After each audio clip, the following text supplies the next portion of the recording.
El ser es lo que vale.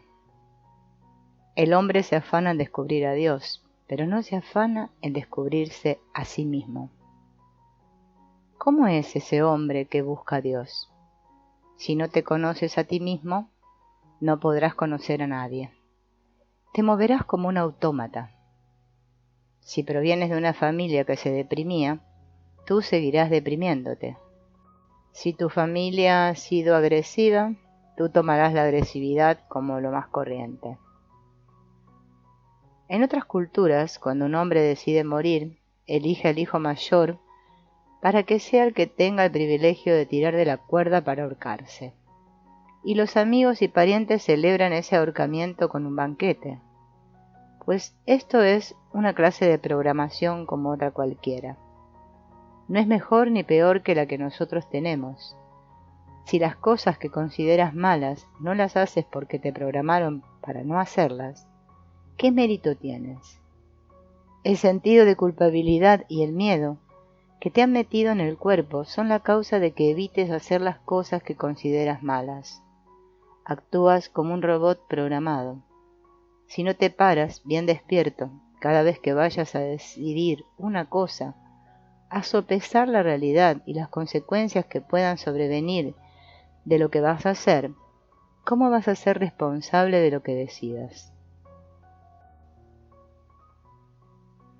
De la otra manera, aun cuando no seas culpable de una programación que te han impuesto sin tu consentimiento, si eres culpable de decidir por hábito sin preocuparte de las consecuencias. Tienes la obligación de despertar, y una vez despierto y consciente, ya eres libre para decidir lo que quieres. Conócete bien a ti mismo y de dónde proceden tus motivaciones, antes de juzgar malo o bueno nada ni a nadie. Dios nos libre de los que se creen santos, decía Santa Teresa. A ese señor, si no fuese tan santo, sería más fácil convencerlo de que anda equivocado. La realidad siempre es concreta, pero los conceptos solo pueden acercarse a la realidad si son abstractos. Cada uno de nosotros tenemos unas peculiaridades que nos son esenciales. Salen de nuestra identidad esencial. Es algo específico lo que hace que cada uno sea uno, y para lo cual no existe adjetivo que lo defina. No sirven las palabras. Entonces, al intuir lo específico de una persona, me formo una imagen y la registro en la memoria, en un recuerdo. Lo cristalizo en un solo aspecto de su ser, y además queda aprisionada en un concepto que le queda chico, porque es incapaz de definir lo que captó la intuición. La persona es siempre evolutiva, en movimiento, mostrando distintas y continuas facetas que son infinitas y no se pueden fijar. Párate a escuchar a una persona, pero con la mente limpia de conceptos y de recuerdos prefijados de ella, y verás cómo te sorprende a cada instante con facetas desconocidas, siempre nuevas e imprevisibles. Ahora piensa que si al hombre no se lo puede clasificar, a Dios, que es la unidad, menos. Los prejuicios son los que fijan a las personas. Prueba a verte a ti con ojos nuevos, luego a las personas más cercanas, luego a la naturaleza, y así estarás más cerca de poder ver a Dios. A Dios sin conceptos, despojado de los ídolos en que lo convertimos. Lo cierto es que la realidad concreta es el concepto abstracto, porque la realidad siempre fluye, siempre está en movimiento como la persona. Las células de la persona se van renovando en cada instante, mientras la persona sigue siendo la misma. Se va mostrando de 1000 formas, por lo que es imposible enmarcarla en una de ellas. Así, somos cambiantes como un río, siempre en movimiento. Tener conceptos para la realidad es una injusticia. Es como querer cristalizar las olas, que no son cosas, sino acciones. Igual le pasa a toda la creación y con más razón a las personas. No puedes meter un huracán en una caja y tampoco puedes meter la realidad en una caja. Los límites de la realidad son inmensos y movibles. Lo que ocurre es que el mundo en que estamos acostumbrados a movernos no es la realidad, sino un conjunto de conceptos mentales. Solo los místicos son capaces de ser tan libres como para vivir la realidad tal como es. Lo cierto es que tal libertad asusta, nos impone, porque supone romper con todo, o por lo menos cuestionarlo todo. Ellos le ponen interrogantes a todo. Más vale la duda que la oración, acordaos. Lo que ocurre es que no tenemos la verdad, sino la fórmula. Hay que pasar por encima de la fórmula para llegar a la verdad. Vamos a practicar un ejercicio. ¿Te acuerdas del camello? Ese que creía estar atado. ¿Cuáles son las cosas que me causan miedo?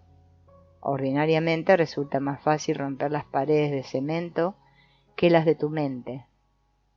Es que el hombre no quiere salir de la cárcel porque prefiere lo conocido al cambio.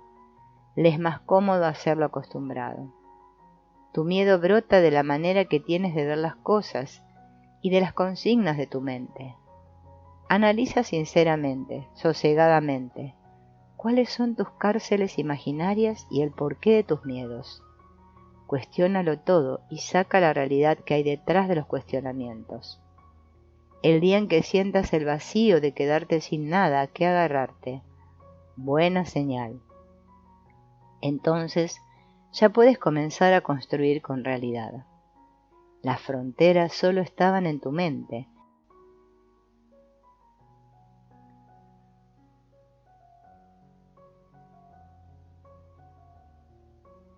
Estúdiate a ti mismo y estudia las reacciones que se disparan en ti ante las cosas. Ver las cosas y las personas sin nombre, sin conceptos, tal como son en cada instante. El día que veas a un niño embobado, atento y admirado de ver volar un pájaro, si vas y le enseñas la palabra pájaro para definirlo, el niño se quedará con la palabra pero dejará de ver al pájaro. Krishnamurti dice: ¿veis cómo los niños miran con admiración a los pájaros? Si les dices un nombre, creerán que todos los pájaros son iguales, puesto que tienen el mismo nombre. Son los nombres los que fijan las cosas. Si no sabemos el nombre de una cosa, nos sentimos desasosegados, como si necesitásemos clasificarla.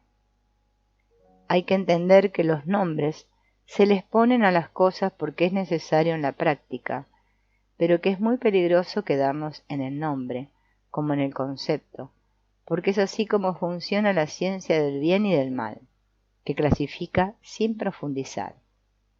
Hay que vomitar la ciencia del bien y del mal, como hacían los místicos, para volver a entrar en el paraíso.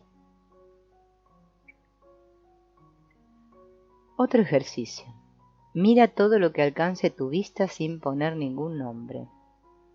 Pasa más allá del concepto y ve la realidad que hay detrás de cada cosa, sin fragmentación, englobando, tratando de descubrir la unidad. No podrás explicarlo con palabras, no existen las etiquetas para la realidad. Por eso, al místico no le dan ganas de hablar. ¿Cómo explicaría al mundo que él descubre viviendo metido en la realidad que le descubre la sabiduría? Solo te cuenta parábolas para ver si saca su esencia. Eso mismo hacen los poetas. León Felipe dice: la distancia entre un hombre y la realidad es un cuento. El poeta, por medio de un cuento, te hace captar una realidad sin etiquetas. No se puede narrar lo inefable sin disparates que parecen sin sentido, que van más allá de los conceptos, como ocurre en los evangelios. Los que nos narran los evangelios es un misterio, pero luego la Iglesia ha querido encerrar ese misterio en una cárcel de conceptos y normas. Si no eres capaz de expresar la esencia del árbol con el nombre árbol, ¿cómo vas a tratar de expresar a Dios? El que sabe no dice, el que habla no sabe. El mismo idioma constituye una forma de programar a las personas. En realidad, Nadie tiene la capacidad de ofenderme. Lo que me ofende es la forma en que interpreto el lenguaje. Ocurre cuando yo relaciono esa palabra que has dicho con una imagen determinada o un concepto. Es la etiqueta que lleva colgada la palabra. Solo algo de la realidad queda desvelado por la palabra que empleamos continuamente, y con esa fracción nos movemos, sin indagar dónde queda lo demás. Hasta los científicos reconocen no conocer más que una parte pequeñísima de la realidad.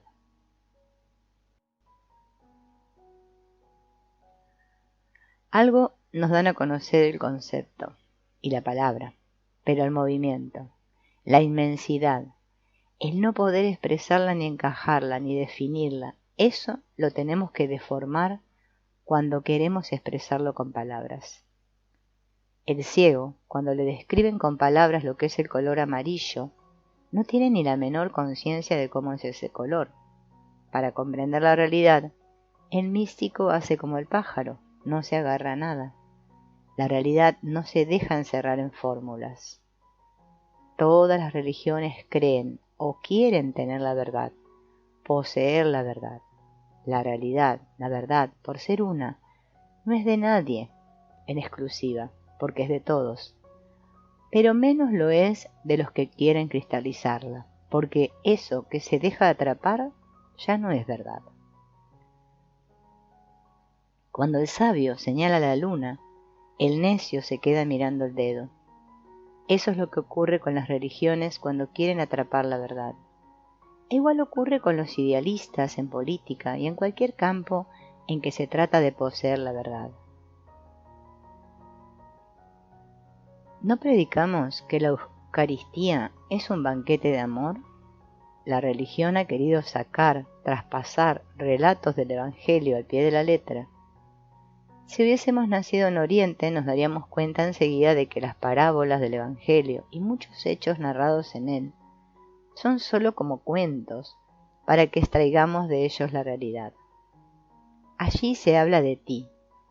Cuando planteas si eres cabrito u oveja, no se refiere a los demás, sino a ti.